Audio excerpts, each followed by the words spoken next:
जी नहीं दोस्तों, ये वीडियो 12वीं फेल फिल्म की समीक्षा या रिव्यू बिल्कुल नहीं है। लेकिन फिल्म में उठाए गए एक सबसे महत्वपूर्ण सवाल के उत्तर को खोजने की कोशिश जरूर है। नमस्कार दोस्तों, मेरा नाम है संदीप और मेरे इस चैनल पे आपका बहुत बहुत स्वागत है। दोस्तों, हाल ही में आई हुई एक फिल्म जिसका नाम है 12वीं फेल, वो फिल्म आपने जरूर देखी होगी। वो film IPS officer Manoj Kumar Sharma के रियल लाइफ पे बेस्ड है और मुझे ये फिल्म काफी पसंद आई क्योंकि मैं अपनी जिंदगी के कुछ वर्षों को उस फिल्म से शायद रिलेट कर पाया।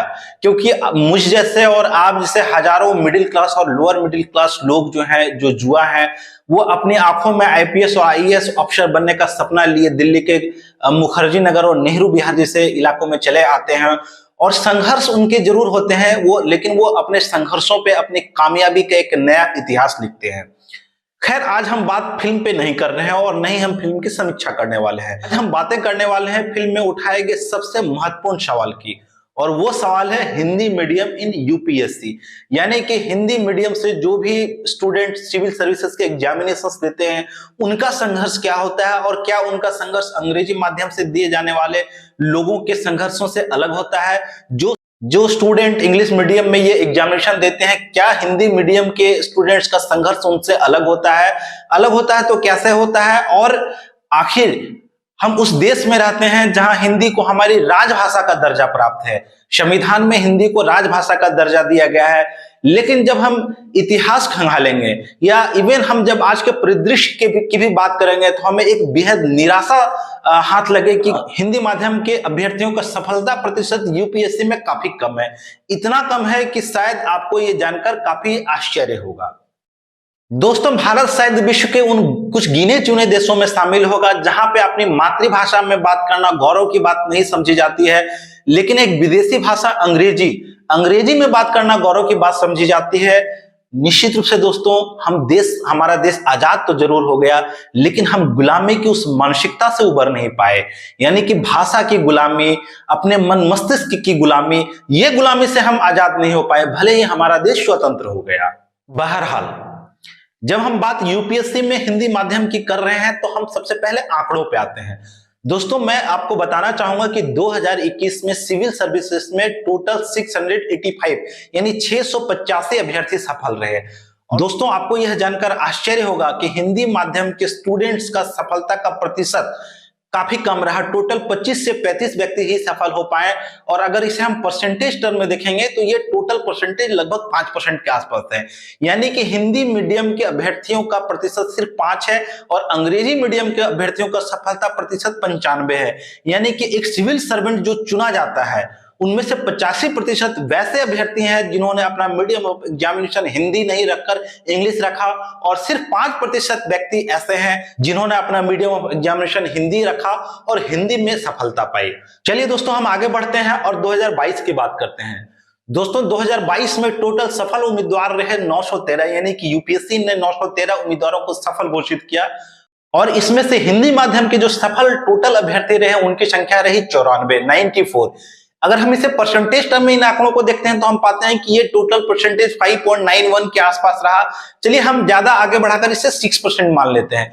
यानी कि तब भी हालांकि दोस्तों, मैं एक बात बताना चाहूंगा कि 2022 हिंदी माध्यम के अभ्यर्थियों के लिए एक अच्छा साल रहा, ज्यादा अभ्यर्थी सफल हुए, बट डिस्पाइट दिस, इसके बावजूद कुल अभ्यर्थी जो सफल रहे हिंदी माध्यम से, उनका सफलता प्रतिशत सिर्फ 5.91 यानी कि लगभग 6% था। यानी कि जो 100 अभ्यर्थी सफल हुए, उसमें से सिर्फ 6 अभ्यर्थी हिंदी मीडियम से सफल हुए और 94 अभ्यर्थी जो है वो इंग्लिश मीडियम से सफल हुए।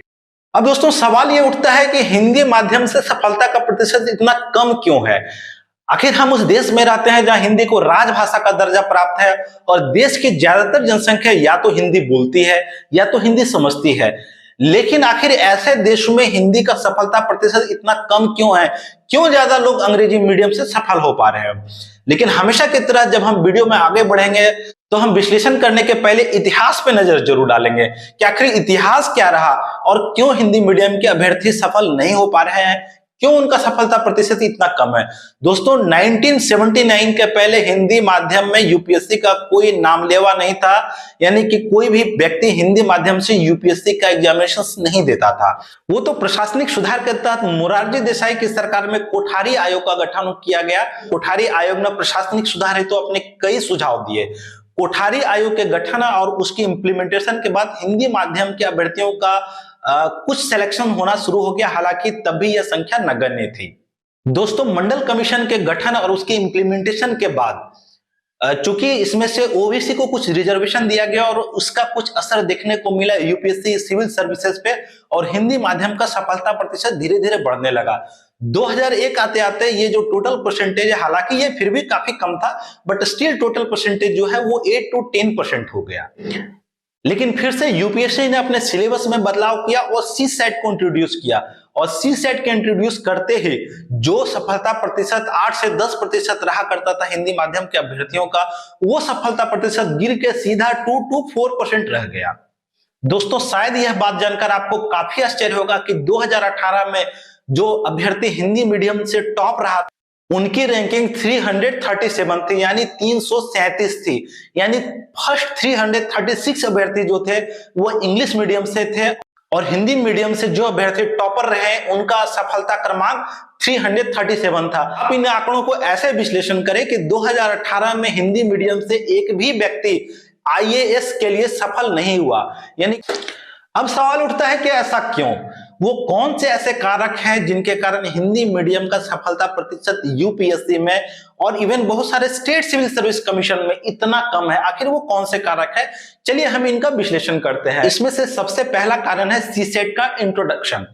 दोस्तों, सबसे पहले मैं आपको ये बता दूं कि सी सेट के इंट्रोडक्शन के पहले और 1919 के बाद आप आंकड़ों पर नजर डालें तो हिंदी मीडियम के जो लोग हैं वो क्रमशः सफल हो रहे थे, उनकी जो रैंकिंग है वो बेहतर हो रही थी, और वो काफी मात्रा में सफल हो रहे थे। काफी मात्रा में भी कहने का मेरा मतलब है कि उनका वो 8 to 10% लोग सफल हो पा रहे थे। लेकिन जैसे ही सी सेट को एग्जामिनेशन में इंट्रोड्यूस किया गया, सारा परिदृश्य बदल गया और हिंदी मीडियम के अभ्यर्थियों का सफलता का प्रतिशत काफी कम हो गया। दोस्तों, इसका रीजन यह है कि जो भी व्यक्ति हिंदी मीडियम से आते हैं, नॉर्मली वो या तो छोटे शहरों से आते हैं या ग्रामीण परिदृश्य से आते हैं, और इंग्लिश या लॉजिकल रीजनिंग ये सब चीजों में उनका एक्सपीरियंस काफी कम होता है। उन्होंने इन चीजों को कभी पहले एक्सपीरियंस नहीं किया हुआ होता है, और इवन सी सेट एग्जामिनेशन को क्वालिफाई करने में भी उनके पसीने छूट जाते हैं। ये उनके लिए काफी टफ सब्जेक्ट हो जाता है। इसका जो दूसरा रीजन है वो मार्किंग इशू इन मेंस है। दोस्तों, आप ये बात माने या ना माने, या यूपीएससी भी इस बात को माने या ना माने, बट सच्चाई यही है कि जो इंग्लिश मीडियम के अभ्यर्थी हैं, मेंस में उनको हिंदी मीडियम के अभ्यर्थी की तुलना में एक बड़ा एडवांटेज रहता है।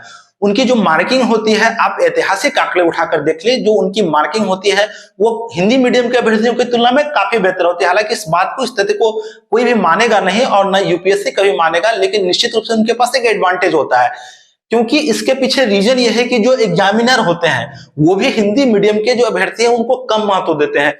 दोस्तों, यूपीएससी अपनी मार्किंग, अपनी कॉपी कैसे चेक करवाता है, नॉर्मली ये बात हमें बताई नहीं जाती है, बट काफी सारे लोग ये बोलते हैं कि हिंदी मीडियम और इंग्लिश मीडियम दोनों की कॉपियां एक ही प्रोफेसर या एक ही व्यक्ति चेक करते हैं, और जो व्यक्ति चेक करते हैं वो इंग्लिश के लिए एक्सपर्टाइज रहते हैं, और हिंदी मीडियम या तो उनको ठीक तरीके से समझ में नहीं आती है, या तो हिंदी मीडियम के प्रति वो पूर्वाग्रह से ग्रसित होते हैं, और मेंस में हिंदी मीडियम के अभ्यर्थियों को इसका एक बड़ा खामियाजा भुगतना पड़ता है। दोस्तों, इसका तीसरा और एक बड़ा कारण यह है कि हिंदी मीडियम में अच्छे न्यूज़पेपर्स और अच्छे स्टडी मटेरियल का अभाव होता है। आप अगर किसी भी यूपीएससी एस्पिरेंट से पूछें जो इंग्लिश मीडियम से अपनी प्रिपरेशन कर रहा है कि वो कौन सा न्यूज़पेपर पढ़ता है, तो उसका जवाब दो ही होगा, या तो वो द हिंदू पढ़ता है या तो द इंडियन एक्सप्रेस पढ़ता है। और दोस्तों, ये बात बिल्कुल सत्य है कि द हिंदू के लेवल का कोई भी न्यूज़पेपर हिंदी मीडियम में उपलब्ध नहीं है। यहाँ पे इंग्लिश मीडियम के अभ्यर्थियों को एक बड़ा एडवांटेज मिल जाता है, उनकी जीएस मजबूत हो जाती है, उनकी जो करंट अफेयर्स है वो मजबूत हो जाती है, और वो चीजों को ज्यादा बेहतर तरीके से विश्लेषण कर पाते हैं। हिंदी मीडियम में अच्छे स्टडी मटेरियल का भी अभाव है। अगर आप हिंदी मीडियम में स्टडी मटेरियल खोजेंगे तो शायद उतने बेहतर स्टडी मटेरियल आपको नहीं मिल पाएंगे जितने बेहतर स्टडी मटेरियल इंग्लिश मीडियम में उपलब्ध है। इसका जो चौथा रीजन है वो है हमारा कॉलोनियल माइंडसेट। दोस्तों, आप खुद से एक बात सोच कर देखिएगा कि अगर कोई आपके सामने अच्छी अंग्रेजी बोल लेता है, अगर वो इंग्लिश में फ्लुएंट है, तो हमारा उसके प्रति इंप्रेशन अच्छा हो जाता है। This is colonial mindset. ये वो माइंडसेट है जो हमें ये बताती है कि इंग्लिश एक भाषा नहीं है बल्कि एक स्किल सेट है, जबकि सच्चाई यह है कि इंग्लिश को सिर्फ और सिर्फ एक भाषा के तौर पर स्वीकार किया जाना चाहिए, न कि एक स्किल के तौर पर स्वीकार किया जाना चाहिए। जिन एग्जामिनर्स के पास हिंदी मीडियम के अभ्यर्थियों को कॉपी पे जाती है वो ज्यादा इंप्रेस नहीं रहते हैं हिंदी मीडियम से, और मूल्यांकन पे भी उसका एक बड़ा प्रभाव पड़ता है। इवन वेन हिंदी मीडियम के अभ्यर्थी ने कितना भी अच्छा उत्तर क्यों ना लिखा हो, उनकी मार्किंग थोड़ी सी कम रहती है। अब सवाल ये उठता है कि अब इसका सॉल्यूशन क्या है, क्योंकि प्रॉब्लम तो हमने डिस्कस कर लिए। अब इसका सॉल्यूशन क्या है और किन तरीकों से इन चीजों को ठीक किया जा सकता है। चाहे वो दोस्तों व्यवस्था चाहे जो भी हो, सुधार की गुंजाइश इसमें हमेशा से बनी रहती है। अभी हमने डिस्कशन में ये पाया कि जो हिंदी मीडियम के अभ्यर्थी हैं उनको मेंस में या इंटरव्यू में अच्छे मार्क्स नहीं आ पाते। सरकार को ये देखने की जरूरत है कि आखिर उत्तर पुस्तिकाओं का मूल्यांकन किस तरीके से होता है और क्यों हिंदी मीडियम के अभ्यर्थियों का मार्किंग जो है वो मेंस में बेहतर नहीं हो पाता है या इंटरव्यू में बेहतर नहीं हो पाता है, वो क्यों पिछड़ जाते हैं, और जो भी कारण मिले सरकार को उस पर काम करना चाहिए। अभी हमने प्रॉब्लम्स में ये गिने, हिंदी मीडियम में अच्छे स्टडी मटेरियल का अभाव है। तो दोस्तों सरकार की जो संस्थाएं हैं, चाहे वो एनसीईआरटी है, इवन यूपीएससी हो, सरकार की जो भी बड़ी संस्थाएं हैं, वो दिल्ली यूनिवर्सिटी हो या अच्छी यूनिवर्सिटीज हो, सरकार को चाहिए कि उन संस्थाओं से वो अच्छे स्टडी मटेरियल तैयार कराए और जो भी अभ्यर्थी हिंदी मीडियम से परीक्षा दे रहे हैं उनको वो फ्री ऑफ कॉस्ट अवेलेबल हो सके, ताकि हिंदी और अंग्रेजी मीडियम के जो भी अभ्यर्थी है उनको एक लेवल प्लेइंग फील्ड मिल सके और हिंदी मीडियम के अभ्यर्थी इनमें से अच्छा कर सके। इसका जो तीसरा सॉल्यूशन है दोस्तों वो है एक प्रशासनिक सुधार आयोग का गठन। देखिए 1979 में जब कोठारी आयोग का गठन किया गया और जब उसने अपनी रिकमेंडेशन दी तो धीरे धीरे हिंदी मीडियम के अभ्यर्थियों का जो सफलता प्रतिशत है उसमें कहीं ना कहीं सुधार होता चला गया। यह अलग बात है कि सीसेट आने के बाद उसमें से फिर से गिरावट आ गई, बट 2010 तक इनमें क्रमशः सुधार हुआ। सरकार को चाहिए कि वो प्रशासनिक सुधार आयोग का गठन करे और वो देखे कि आखिर हिंदी मीडियम के अभ्यर्थियों का जो चुनाव है, जो सिलेक्शन है, वो क्यों कम है। क्या वाकई एग्जामिनर या जो इंटरव्यूअर है वो पूर्वाग्रह से ग्रसित है या कोई और कारण है। अगर कोई और कारण है या वो लोग पूर्वाग्रह से ग्रसित है तो सरकार को चाहिए कि वो ऐसे कदम उठाए कि हिंदी मीडियम के अभ्यर्थियों को भी एक लेवल प्लेइंग फील्ड मिल सके और उनके सपने भी साकार हो सके। दोस्तों हमने ये देख लिया कि हिंदी मीडियम के अभ्यर्थी और इंग्लिश मीडियम के अभ्यर्थी इन दोनों के लिए यूपीएससी एक लेवल प्लेइंग फील्ड नहीं है, लेकिन जहां हौसला है वहां राह है। दोस्तों निश्चित रूप से हार्डवर्क और परिश्रम का कोई विकल्प नहीं होता। सैकड़ों अभ्यर्थी जिन्होंने हिंदी मीडियम से सिविल सर्विसेज की एग्जामिनेशन उत्तीर्ण की है, उन्होंने अपने दृढ़ हौसलों से हमें यह दिखाया है कि मीडियम चाहे कोई भी हो, अगर आपके अंदर दृढ़ इच्छा शक्ति है, अगर आपके अंदर जोश है, जुनून है और मेहनत करने का जज्बा है, तो आपकी राह कोई नहीं रोक सकता। दोस्तों thank you very much for watching this video. अगर आपको ये वीडियो पसंद आया है तो please do not forget to like, share and subscribe my video. Thank you very much.